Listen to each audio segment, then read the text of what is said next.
Sam felt a shift in the air as the first wolf around the pyre howled. Immediately it was joined by the jacks and the rest of the pack. Stu called out, "Yee-haw!" Cheers erupted. Through the yells and hollers, Sam felt an uneasiness he couldn't explain.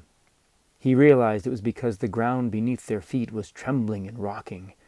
The wolves scattered back into the forest just as a crackling crescendo shattered the frozen lake.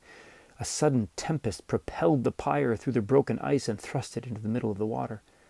The northern lights whipped down and touched the fire, making it grow and glow brighter and more radiant until all on shore had to shield their eyes or look away. Suddenly, it was dark. Sam looked out to the lake, but the pyre was gone. The reflected moonlight on the churning ice water was the only sign it was ever there.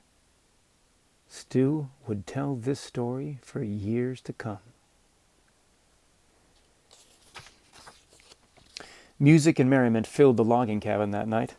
The large table was pushed back and piled with Mabel's baked goods, jams and jellies, and smoked meats Soup had been working on for days. To make room for the dancing, the benches had been pushed back too. Boots stomped, spoons clanged, and sticks slammed on pots and pans while Amos's fiddle sang a jig. There was no way Rowan, Kofi, or any of the Jack Wolves could sit still, and they had no trouble finding willing dance partners. A dozen pelts flung like capes from one partner to another, adding flair to every movement.